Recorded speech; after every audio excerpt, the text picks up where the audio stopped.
Doctor నిషిత దీక్షిత్ గారు జన్ ఊర్జా మంచ్ అని గోరక్షకి సంబంధించిన ఒక సంస్థను కూడా నడిపించారు. ये जो है गौ रक्षा सिर्फ बकरीद के टाइम में ही क्यों याद आता है? ऑन रिकॉर्ड मैं ये बोलना चाहूंगी अपने सभी मेरे को अगर सुनने वाले मुस्लिम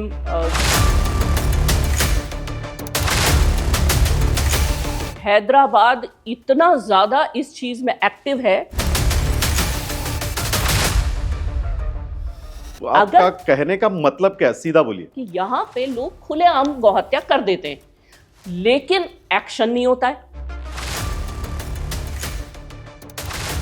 इसको कौन रोकना चाहिए? 3 लेवल पे रोकना चाहिए. सबसे पहले सरकार की जिम्मेदारी है. आज चाहे तेलंगाना को अगर हम ले लें, हिंदू कम्युनिटी ने भी तो वोट दिया होगा, तभी तो ये गवर्नमेंट आज स्टेट गवर्नमेंट बैठी है. तो क्या उनका रेस्पॉन्सिबिलिटी हिंदू कम्युनिटी के प्रति नहीं है? आर्टिकल 48 ऑफ द कॉन्स्टिट्यूशन क्या बोलता है? आप कॉन्स्टिट्यूशन की शपथ लेके ही तो मुख्यमंत्री बन के बैठे हैं ना. तो आप ये बोल रहे हो कि नेपाल को देख के मोदी जी सीखने के लिए बनाना चाहिए? देव साहब, मैं आपको जब आपने ये बात and I speak directly, I don't mind going into the bushes. आज हमारी माँ को कोई गाली दे दे, हम उसका मुंह तोड़ देते हैं. यही पैशन जब हमें हमारा गाय के प्रति होगा तभी हम उसकी रक्षा के लिए दौड़ेंगे. ऐसे ही तेलंगाना में ऐसा कुछ अपने पास स्ट्रॉन्ग कानून नहीं है. This is what we want कि सेंट्रल लेवल पे एक ऐसा स्ट्रॉन्ग कानून बनना चाहिए. ये हिंदू मुस्लिम वाली बात नहीं है. अगर गौ हत्यारा हिंदू है उसको भी जेल में डालो. बिना गाय के हिंदू रह ही नहीं सकता. हम और आप एक दूसरे को हिंदू बोल ही नहीं सकते अगर हम गाय के साथ जुड़े हुए नहीं है. और गाय से अलग हमारा अस्तित्व कहाँ है? जितने गौ सेवक, जितने गौ रक्षक, जितने गौ माता से जुड़े हुए लोग हैदराबाद में काम कर रहे हैं, आई रियली अप्रिशिएट. मैं उनको सैल्यूट करना चाहूंगी.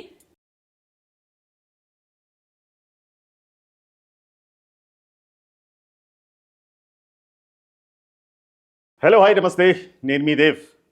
ఈరోజు మనతో ఉన్నారు డాక్టర్ నిషిత దీక్షిత్ గారు.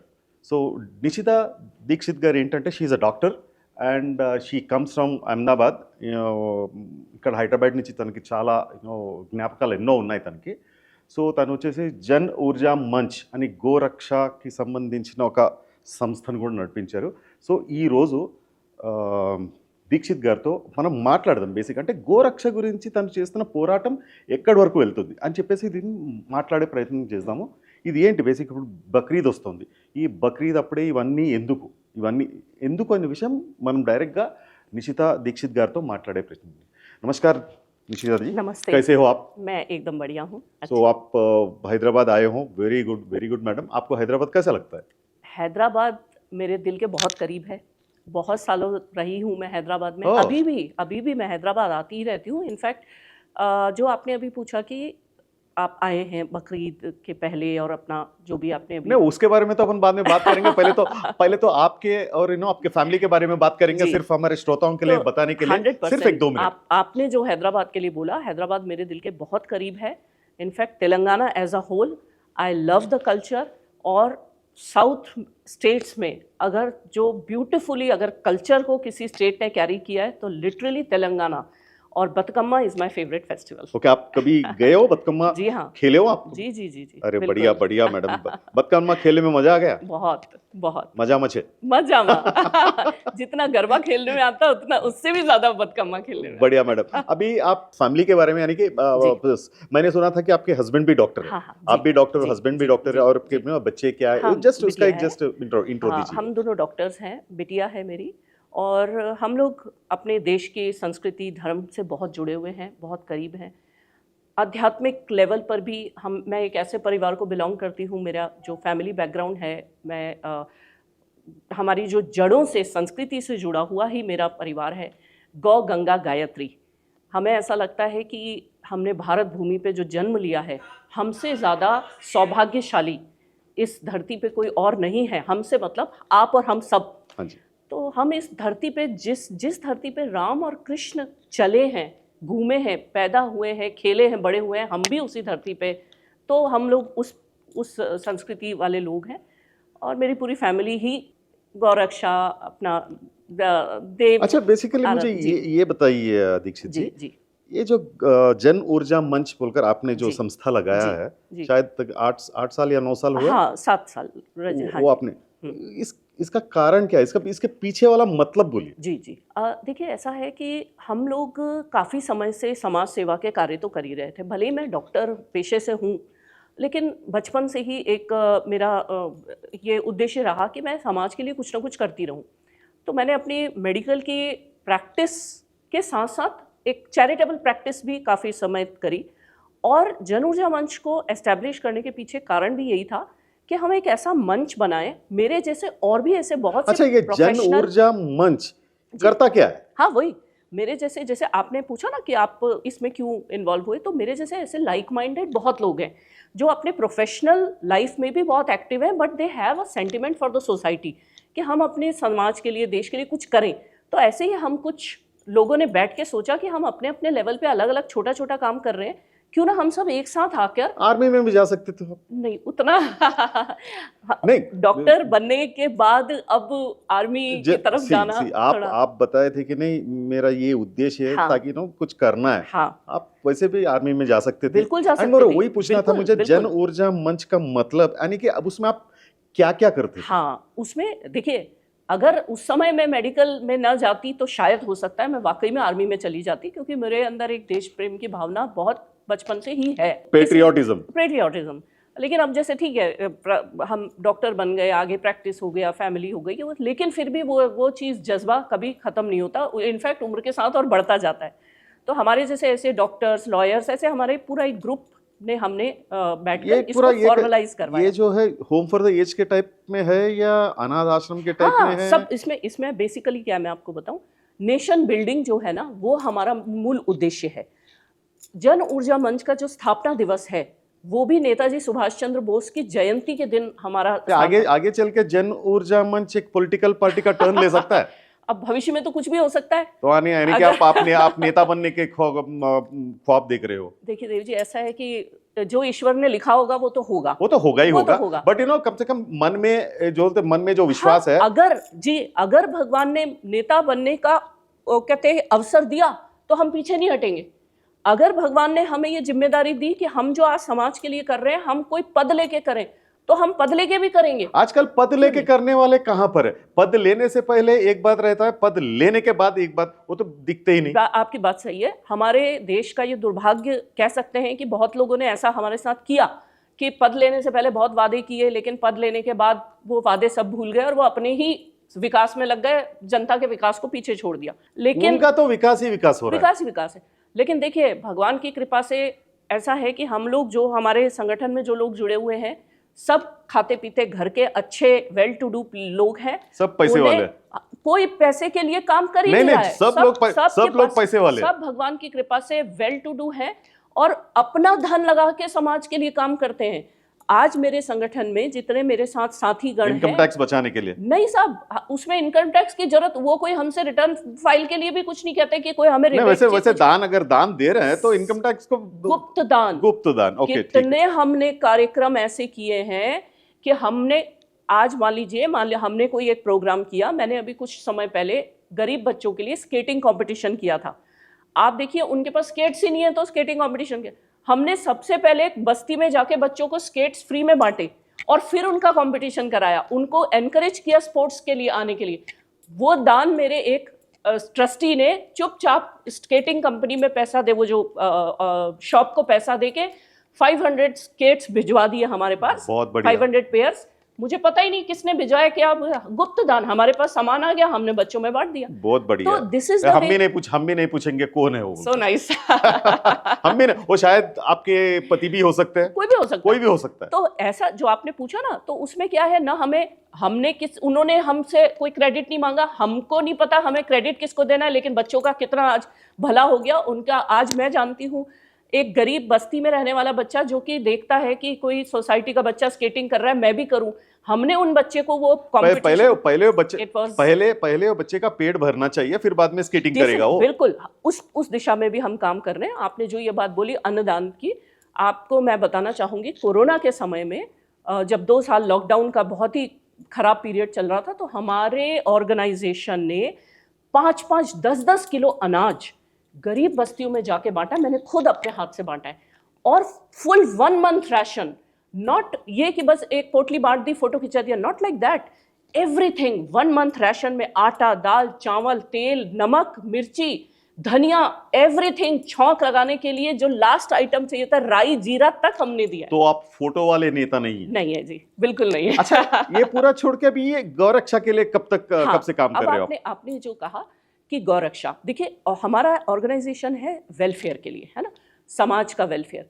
अब गाय समाज का अभिन्न अंग है। हाँ, मैं हिंदू घर में पैदा हुई हूँ, इसलिए मैं हिंदुत्व की बात करूंगी। बिना गाय के हिंदू हिंदू रह ही नहीं सकता। हम और आप एक दूसरे को हिंदू बोल ही नहीं सकते अगर हम गाय के साथ जुड़े हुए नहीं है। आप देखिए कि हमारे शास्त्र क्या बोलते हैं कि गाय धरती का रूप, गाय जो धरती माता है वो गाय का स्वरूप लेकर ही हमारे आसपास घूम रही है। हमारे धर्म को किसने बचा रखा है? नंदी ने, वृष ने। वृष जो है वो धर्म का रूप है। हाँ। तो आज वृष और गाय से अलग हमारा अस्तित्व कहाँ है? हमारा वेद, हमारे उपनिषद, हमारे पुराण, हम जो भी पढ़ते हैं सब में तो गाय, नंदी, इसके अलावा तो कुछ है नहीं।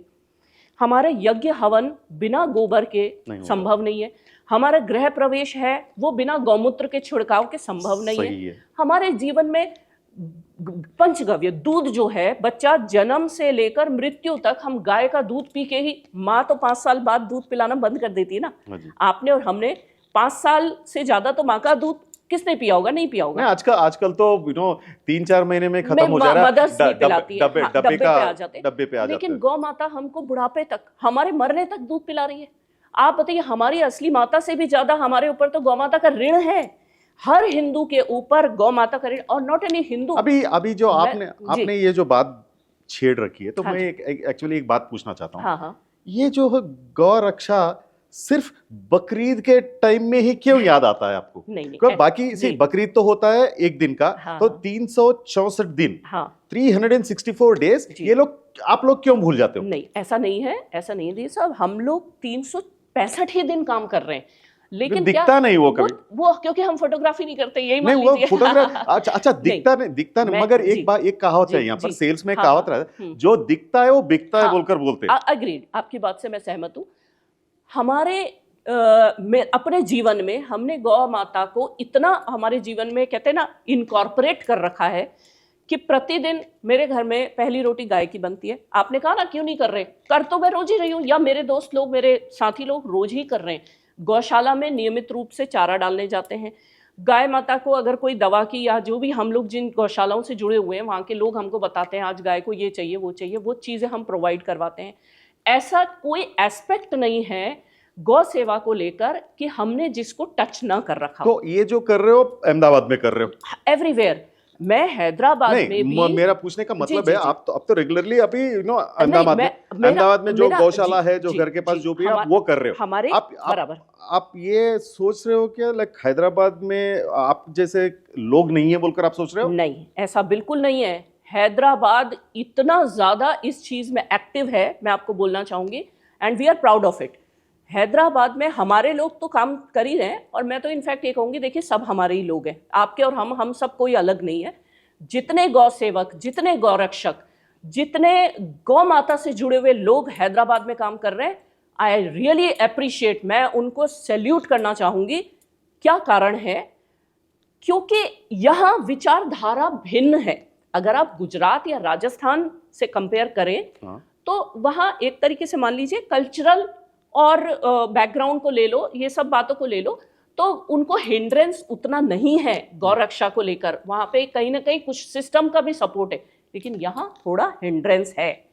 आप समझ रहे हैं? आपका कहने का मतलब क्या, सीधा बोलिए। उसके विरोधाभास ये है कि यहाँ पे लोग खुलेआम गौहत्या कर देते हैं।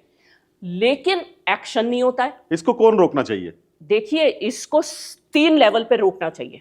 सबसे पहले सरकार की जिम्मेदारी है। क्यों? क्योंकि सरकार को हम ही लोगों ने वोट देके बिठाया है। हाँ जी। हम ही लोग, ये डेमोक्रेसी है, हम ही लोग सरकार चुनते हैं, तो वो सरकार हमारे लिए रेस्पॉन्सिबल है। वो लोग एक तरीके से, हमारे प्रधानमंत्री तो क्या बोलते हैं, मैं प्रधानमंत्री नहीं हूं, मैं प्रधान सेवक हूं। हाँ। जब प्रधानमंत्री अपने आप को प्रधान सेवक बोल रहा है तो मुख्यमंत्री तो सेवक ही हुआ ना। हाँ जी। वो तो और भी छोटा सेवक है। हाँ। तो कहने का मेरा तात्पर्य ये है कि जब किसी भी राज्य का जो मिनिस्ट्री है, कैबिनेट है, जो मुख्यमंत्री है, he is accountable for the accountable to the citizens of his state. Yes. आज चाहे तेलंगाना को अगर हम ले लें, हिंदू कम्युनिटी ने भी तो वोट दिया होगा, हाँ। तभी तो ये गवर्नमेंट, आज स्टेट गवर्नमेंट बैठी है। हाँ जी। तो क्या उनका रेस्पॉन्सिबिलिटी हिंदू कम्युनिटी के प्रति नहीं है? They are responsible to Hindus also. केवल एक तरफा रही बात, आपने जो पूछा कि ये किसकी जिम्मेदारी है, पहली जिम्मेदारी गवर्नमेंट की, स्टेट गवर्नमेंट, क्योंकि एवरीथिंग उनके पास है, law and order, just police force, मतलब लोकल सीआईडी, सब कुछ जो भी है, XYZ, हाँ जी, पूरा है ना, इंटेलिजेंस, हाँ। लोकल इंटेलिजेंस, सब कुछ उनके पास है। तो वो चाहे तो रोक सकते हैं ना, वो चाहे तो रोक सकते हैं। मगर आप ये सोच रहे हो कि यार ये जो गौ हत्या के लिए इंटेलिजेंस को बुलाए? क्यों नहीं बुलाएंगे? 100% बुलाएंगे। आर्टिकल 48 ऑफ द कॉन्स्टिट्यूशन क्या बोलता है? आप कॉन्स्टिट्यूशन की शपथ लेके ही तो मुख्यमंत्री बन के बैठे हैं ना। हाँ जी।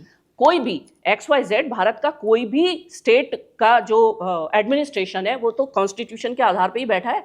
आर्टिकल 48 ऑफ द कॉन्स्टिट्यूशन क्या बोलता है? स्वदेशी जो गाय, गौवंश है, दैट शुड बी प्रोटेक्टेड। आप नहीं स्लॉटर कर सकते, और you can not kill any animal in the name of religion. अगर ऐसा है तो आप ये कर सकते हो, जब आप ये बोल रहे हो कि इंटेलिजेंस को भी बिल्कुल उससे अच्छा ये हो सकता है ना, अपने गौ माता को नेशनल एनिमल बना दो। परफेक्ट, यही तो हम चाहते हैं। यही तो, इसके लिए फाइट करो आप। देव साहब, उसी के लिए तो हम फाइट कर रहे हैं। मैं तो नहीं, आप अब बहुत आपने परफेक्ट पॉइंट पे हिट किया है। This is hitting the bull's eye, I am telling you, and I speak directly, I don't mind going into the bushes, speak directly. सारी समस्या की जड़ खत्म हो जाएगी, हो ही जाएगा ना, नेशनल एनिमल बना दो, खत्म हो गया। आपको इसी बात को मैं आपको आगे थोड़ा सा इसको एलैबोरेट करूंगी। नेपाल कितना छोटा सा कंट्री है। हाँ जी। बिहार से भी छोटा नेपाल होगा। हाँ, पता है। उससे भी कम पॉपुलेशन होगी। नेपाल ने 10 साल पहले गाय को नेशनल एनिमल डिक्लेयर कर दिया है, और नेपाल में गौ हत्या पूर्ण बैन है, मृत्यु दंड है गौ हत्या के ऊपर। तो आप ये बोल रहे हो कि नेपाल को देख के मोदी जी सीखने के लिए? बिल्कुल, 101%। भारत जिससे ज्यादा हिंदू इस पूरी दुनिया में कहां रहते हैं, मुझे बताइए? किसी कंट्री में जितने आज 100 करोड़ हिंदू, 100 करोड़। आप एक बार हमारे जो कैजर टीवी के माध्यम से एक बार आप मोदी जी को बताइए ये बात। मैं राजनाथ सिंह जी को, मोदी जी को और सबको बताइए कि एग्जैक्टली इसको अपने गौ माता को नेशनल एनिमल बनाना चाहिए। देव साहब, मैं आपको, जब आपने ये बात छेड़ी दी है, तो मैं ये कहना चाहूंगी कि आपको ये बात ध्यान में आनी चाहिए कि पिछले 70 सालों से, देखिए, इंडिपेंडेंस के पहले से ये चल रहा है। गौ हत्या कब? मुगलों के समय से हमारे देश में गौ हत्या का नाटक शुरू हुआ। ठीक है।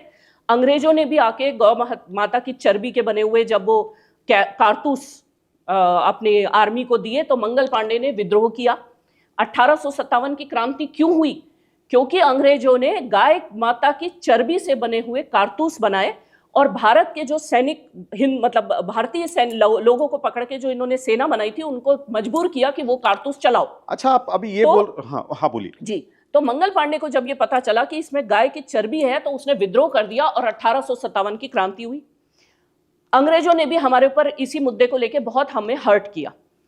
हमने अब उसके बाद जब हमें आजादी मिली, तब हमने लोकतंत्र से चुनी हुई सरकार, देखिए बीजेपी कांग्रेस में मैं नहीं जाऊंगी इसमें, यहाँ पर है ना, आप जो मंगल पांडे की बात कर रहे हो, ठीक है, वो तो अभी बोलते हैं ना, गतम गतः, वो निकल गया। अभी ये बोलिए, प्रेजेंट में मैं आपको प्रेजेंट पे ला रही हूँ। मैं थोड़ा सा बैकग्राउंड बता के आपको प्रेजेंट अभी जो हाल ही में मोदी जी ने जो कश्मीर में जो आर्टिकल हटाया था, तो वो तो इसके सामने ये बहुत छोटा चीज है, बहुत छोटा है। मेरा वही कहने का मतलब है कि 70 सालों में आज तक हर पार्टी की सरकार आ गई, कभी कांग्रेस, कभी बीजेपी, कभी कुछ पीरियड के लिए जनता दल वगैरह वगैरह, है ना।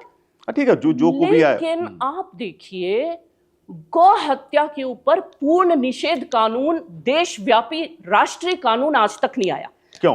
हाँ, आप देखिए कि हर स्टेट को एक लिबर्टी दे दी गई कि तुम्हारी इच्छा हो तो तुम रोक दो, है ना, तुम्हारी इच्छा ना हो तो तुम गाय को कटने दो। आप समझिए, जैसे गुजरात में पूर्ण बैन है, लेकिन ईस्ट में नहीं है, जो हमारे 7 सिस्टर्स वो कहलाती है, नॉर्थ ईस्टर्न स्टेट्स, वहां पे दे आर ओपनली स्लॉटरिंग।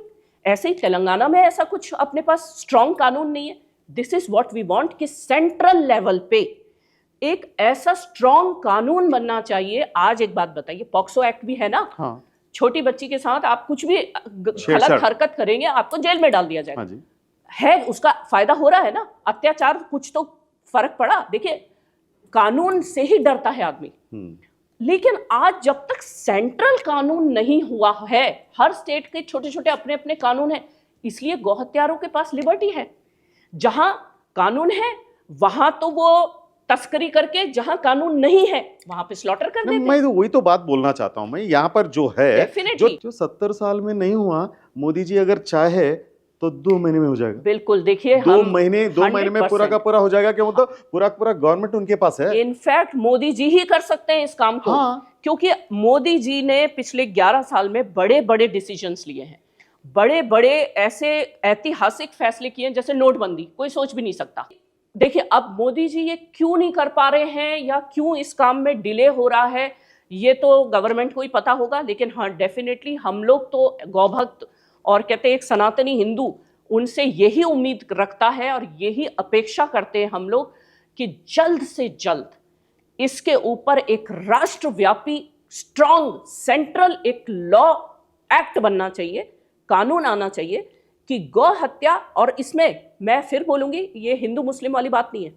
अगर गौ हत्यारा हिंदू है उसको भी जेल में डाल। बकरीद के माने, बकरीद, आपको बकरीद क्या है पता है आपको? देखिए, मुस्लिम फेस्टिवल है और नहीं, मैं बताता हूं। हाँ, बकरी का ईद, जो बकरीद जो है नाम में ही है, बकरी को काटना है। हाँ, जी हाँ। उसको छोड़ के अभी ये जो उनके जो कुरान में ये कुछ लिखा हुआ है क्या? जी, आप ये एक बड़ी बात है। मैं आपको बताऊं, मेरे साथ कई सारे डॉक्टर्स, मतलब मैं MBBS हूँ, मेरे साथ मेरे कई मुस्लिम फ्रेंड्स हैं जिन्होंने, हमने साथ में MBBS किया, and they are very good doctors. अभी वो बहुत अच्छे वेल प्लेस्ड हैं। मैंने उनसे ये प्रश्न पूछा था, तो उन्होंने क्या बोला कि हमारे कुरान में बकरी को ही कुर्बानी देने की बात कही है। हमारे जो मौलाना मौलवी जी हैं, उन्होंने कभी ये नहीं कहा हमसे कि तुम गाय को शहीद करो। और ऑन रिकॉर्ड मैं ये बोलना चाहूँगी अपने सभी, मेरे को अगर सुनने वाले मुस्लिम जो भी भाई बंधु हैं, कि मेरे को खुद मुस्लिम लोगों ने ही ये बात बताई है कि हम लोगों को कभी किसी ने नहीं बोला कि गौ हत्या करो। हमारे मौलाना मौलवियों ने भी नहीं बोला। ये कहाँ से इसमें घुसा दिया गया कि अच्छा, कई लोग तो कहते हैं कि गौ हत्या हराम है क्योंकि गाय का वो दूध पीते हैं। और ऐसा मेरे को बताया गया है, मुस्लिम ही लोगों ने बताया है, कि जिसका वो दूध पिए उसके लिए वो कर्जदार अपने आप को मानते हैं। तो मुस्लिम्स में भी गौ हत्या का कहीं कोई, कहते हैं ना, प्रमोशन नहीं है इस्लाम में। लेकिन ये कैसे इनके मजहब में घुस गया, ये तो वो भी नहीं जानते। अच्छा। कई लोगों ने मुझे ऐसा बोला है कि मैडम, हमें भी नहीं पता कि ये कब से हमारे मजहब में घुसा दिया गया। ऐसा भी हो सकता है कि किसी ने षड्यंत्र किया हो। ये जो घुस गया तो बहुत अंदर घुस गया, बहुत अंदर घुस गया ये बात। इनफैक्ट देव साहब, मैंने कई वीडियोस भी देखे, और यहाँ पे ये हैदराबाद की कुरैशी कम्युनिटी ने अभी कुछ टाइम पहले एक प्रेस कॉन्फ्रेंस की थी, और उनके जो अध्यक्ष हैं उन्होंने ऑन रिकॉर्ड बोला कि हमें गौ माता को काटने में कोई इंटरेस्ट नहीं है। आपने भी शायद देखा होगा, सियासत टीवी, सिटी चैनल्स वगैरह में कईयों में उनका इंटरव्यू आया, और उन्होंने बाकायदा बोला कि हमें कोई इंटरेस्ट नहीं है गौ हत्या करने में। हमारा जो अलग बिजनेस है, हमारा जो मीट बिजनेस है, हम उसमें खुश हैं। आप बाकायदा उन्होंने ये बयान दिया है कि आप गौ माता को राष्ट्र माता घोषित करो, हम आपका सहयोग करेंगे। लेकिन इसमें एंगल जो आपने बोला है, सही आपने बात पॉइंट आउट करी है, ये मुद्दा तस्करी में बहुत लोग इन्वॉल्व होते हैं। उसमें हिंदू भी हो सकते हैं, उसमें मुस्लिम भी हो सकते हैं। हमें तस्करी, इलीगल स्लॉटरिंग, इन सब को एक थीम बेस करके पर्सन बेस करने की बजाय, रिलीजन बेस करने की बजाय इसके कोर पे हिट करना चाहिए। जो लोग ट्रेड करना चाह रहे हैं, मांस बेच के पैसा कमाना चाह रहे हैं, उन लोगों को आप कंट्रोल करो, कानून के शिकंजे में लाओ। अब रही बात, अगर कोई फार्मर अब गाय को पाल नहीं पा रहा और वो पैसे के लालच में इनको बेच रहा है, तो फार्मर भी जेल जाना चाहिए। हाँ जी। भले ही वो हिंदू फार्मर ही क्यों ना हो, कोई भी फार्मर है। आपका विजन क्या है? देखिए हमारा, अब हाँ, इसमें मैं एक एग्जांपल और देना चाहूंगी। मैंने बहुत लोगों को स्टडी किया, आप समझना, क्योंकि मैं एक खोजी मस्तिष्क रखती हूँ, मैं किसी को भी फेस वैल्यू पे नहीं लेती। जब तक मुझे किसी का विजन, मिशन या किसी का मंशा समझ नहीं आती, तो हमें उनको, मतलब कहते हैं ना, उनको फॉलो करना या उनकी बात को एक्सेप्ट करना में टाइम लगता है। मैंने बहुत सारे लोगों को जो गौ रक्षा में लीड कर रहे थे उनको समझा, लेकिन मुझे ये थीम बेस्ट लगी कि गौ माता को राष्ट्र माता घोषित करना चाहिए। इसमें मुझे बेस्ट इसलिए लगा क्योंकि जब तक हर हिंदू गाय को अपनी माँ मान के कनेक्ट नहीं करेगा तो उसके अंदर वो पैशन नहीं आएगा उनकी रक्षा करने। आज हमारी माँ को कोई गाली दे दे, हम उसका मुंह तोड़ देते हैं। यही पैशन जब हमें हमारा गाय के प्रति होगा, तभी हम उसकी रक्षा के लिए दौड़ेंगे। अच्छा, आज दीक्षित जी हैदराबाद क्यों आए? हैदराबाद तो मेरा घर है, मैं तो कभी भी आ सकती हूँ। नहीं, क्या है? आपका घर है, मगर परसों यानी कि 7 तारीख को बकरीद है। हाँ, देखिए ये इसके सिलसिले में आप क्यों आए हो? देखिए क्या है, हमारे बहुत सारे संगठन, जैसा कि मैंने अभी थोड़ी देर पहले आपसे कहा कि हम गौ माता राष्ट्र माता अभियान से इसलिए जुड़ गए क्योंकि हमें ऐसा लगा कि सारे छोटे छोटे, कहते हैं ना, बैटल लड़ने की बजाय हमको फोकस होके एक चीज के ऊपर फोकस करना चाहिए कि गौ माता को देश की माता ही घोषित कर दो। ये देश की माँ है। ये सिर्फ आप हैदराबाद में आके बोल रहे हैं? पूरे इंडिया में आपके जो रिप्रेजेंटेटिव सभी गए क्या? 100% हम सब पूरे इंडिया में। और ये शंकराचार्य जी, जो ज्योतिर्मठ शंकराचार्य जी ने ये जो विजन एक प्रेजेंट किया है, वो तो पूरे देश के लिए किया है। मैं हमारे आपके लिए नहीं, मेरा पूछने का मतलब ये है, सब जगह हमारे लोग 101%। मैं आपको जब बताना शुरू करूंगी कि संगठनों की लिस्ट, तो आपका इंटरव्यू कम पड़ जाएगा। नहीं, वो उतना समय भी नहीं है। तो कहने का मेरा मतलब क्या है कि ये विजन को जन जन तक पहुंचाना चाहिए। और देव साहब, मुस्लिम भाई बहनों को भी बहुत सारी चीजें पता नहीं है, आप समझना। देखिए, एक बात सुनिए, तंबाकू से मुंह का कैंसर होता है, ठीक है? यह हमको किसने बताया? मेडिकल साइंस ने बताया और सरकार ने बताया। सरकार ने जब प्रचार करना शुरू किया, हॉल में पिक्चर चलाने से पहले एक एडवर्टाइजमेंट आता है कि तंबाकू खाओगे तो मुंह का कैंसर हो जाएगा। सरकार आपको एक बात बोलूं, वो जो एडवर्टाइजमेंट है ना, हाँ, बहुत सारे कंपनी के लोग पॉजिटिव लेकर सेल्स बढ़ गया उनका। अब ये तो देखिए, अब देखिए, cigarette causes injurious to health बोलकर जो बोलते हैं ना, सिगरेट का सेल्स बढ़ गया। देखिए देव साहब, जिसको अगर जहरी खाना है तो हम और आप कैसे रोक सकते हैं? लेकिन हमारा मर्जी से खा रहे हैं। लेकिन सरकार ने अपना कर्तव्य पूरा किया ना कि भाई तंबाकू खाने से कैंसर हो रहा है। तो मैं ये बोलना चाहूंगी, बंद कर दो ना फिर, हाँ, सिगरेट और तंबाकू इंडिया में बंद कर दो। मैं ये बोलना चाहूंगी कि सरकार ही क्यों नहीं बताती है कि बीफ खाने से या रेड मीट खाने से आंतों का कैंसर हो रहा है। मैं आपको WHO की रिपोर्ट दिखा दूंगी। WHO ने अपने स्टेटमेंट दिया है कि रेड मीट, जो गाय का मांस या बफेलो का मांस होता है, उसको खाने से कोलोरेक्टल कैंसर होता है। बोलिए, अब WHO तो वर्ल्ड की कितनी बड़ी संस्था है, world health organisation. International studies हैं, नेशनल स्टडीज हैं कि जो रेड मीट है, गाय या बफेलो का मीट है, उसको खाने से पेट की बीमारियां हो रही है, कैंसर हो रहा है, हार्ट की बीमारियां हो रही है। और उसके पीछे आपको मैं साइंटिफिक कारण बताऊंगी। अरे मैं कहती हूँ, हमारे मुस्लिम भाई बहनों को छोड़िए, जो हिंदू भी अगर गलत काम करने लग गए या हिंदू भी अगर बीफ खाने लग गए, उनको भी समझना चाहिए कि प्रॉब्लम कितनी बड़ी है। गौ मांस को क्यों मना कर रहे? हमारे ऋषि मुनियों ने अगर गौ हत्या बंद करी या मना किया कि गौ हत्या नहीं होनी चाहिए, धर्म से जोड़ना अलग बात है। किसी भी बात को आप धर्म से जोड़ोगे तो वो हमारे लिए मॉरल बाइंडिंग बन जाती है।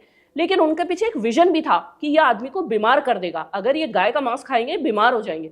आपको पता होना चाहिए कि गाय का या बफेलो का मीट जब पकाती है हमारी कोई भी बहन, अगर मुस्लिम बहन भी अपने किचन में उसको पका के ही तो अपने परिवार को खिलाएगी ना। गाय की कुर्बानी देंगे, फिर उसको पकाएंगे, तभी तो खाएंगे।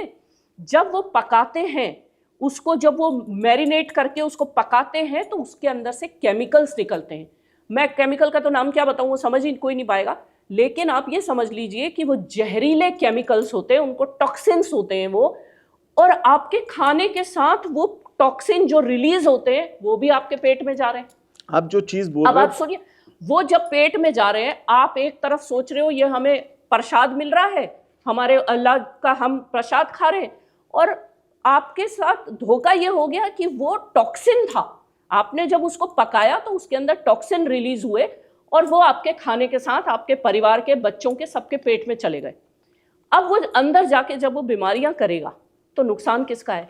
अच्छा, ये जो बात अभी बोल रहे हो आप, डॉक्टर की तरह बोल रहे हो या नहीं तो गोरक्षक की तरह बोल रहे हो? दोनों की तरह बोल रही हूँ। नहीं, किसी एक का स्टैंड लीजिए। ये स्टैंड मैं डॉक्टर की तरह बोल रही हूँ। ठीक है, डॉक्टर आज मेरे से अगर ईमानदारी से कोई मेरी मुस्लिम बहन अगर मेरे से आके पूछती है कि मैडम हमें ये खाना चाहिए या नहीं खाना चाहिए, मैं साफ बोलूंगी कि नहीं खाना चाहिए। अच्छा, गोरक्षक की तरह नहीं, गोरक्षक की तरह अगर ये बात अगर कहती, मैं गोरक्षक की हैसियत से बोल रहा हूँ, कोई भी आपका नाम बात यकीन नहीं करेगा। हाँ। क्यों? तो आप गोवध स्टॉप करना चाहती है। हाँ, हो सकता है। हाँ, डॉक्टर की तरह बोलिए तो शायद देखिए, डॉक्टर की तरह बोल रही है, आप एक बार आप भी टेस्ट करवा लीजिए। सुनना चाहिए, मानना चाहिए।